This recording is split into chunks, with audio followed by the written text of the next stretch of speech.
SIT విషయంలో అంటే supreme court ఇచ్చిన కల్తీ సిట్ విషయంలో మరో కమిటీ కూడా వేస్తామని చెప్పి ప్రభుత్వం చంద్రబాబు నాయుడు గారు అనే వ్యక్తి ఎలాంటి దుర్మార్గుడు, ఎలాంటి రాక్షసుడు అని అంటే, తాను అబద్ధం చెప్పాడు అని, మోసం చేశాడు అని ప్రజలకంతా తెలిసిపోయింది. సిబిఐ స్వయంగా ఛార్జ్ షీట్ లో వాళ్ళు వేసిన సిబిఐ వేసిన ఛార్జ్ షీటే అది చెప్తుంది. ఎటువంటి ఛార్జ్ షీట్ లో వీళ్ళు ఎవరి పేర్లు పెట్టకపోవడము, ఎవరిని అరెస్ట్ చేయకపోవడము, అదే మాదిరిగానే ఎన్డీడీబీ రిపోర్ట్లు, ఎన్డీఆర్ఐ రిపోర్ట్లు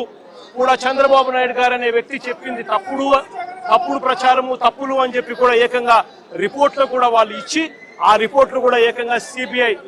ఛార్జ్ షీట్ లో కూడా పెట్టిన నేపథ్యంలో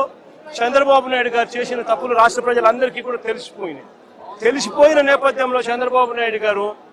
గోబెల్స్ ప్రచారంలో భాగంగా అబద్ధాలకు పదును పెడుతూ ఏకంగా ఇప్పుడు ఆయన ఇంకొక కమిటీ వేస్తారట. రాష్ట్ర ప్రభుత్వం ఇంకొక కమిటీ వేసి సిబిఐ చెప్పింది తప్పు, ఎన్డీడీబీ రిపోర్ట్ ఇచ్చింది తప్పు, ఎన్డీఆర్ఐ ఇచ్చింది తప్పు, కానీ చంద్రబాబు నాయుడు వేసే ఆయన కమిటీ రిపోర్ట్ మాత్రం అదే మాదిరిగా చెప్పాలి అని చెప్తూ ఆయనకు కావలసిన విధంగా ఇంకొక రిపోర్ట్ వేసుకొని రాష్ట్ర ప్రజల మీద దాన్ని కూడా రుద్దే ప్రయత్నం కూడా చేస్తా ఉన్నాడనంటే,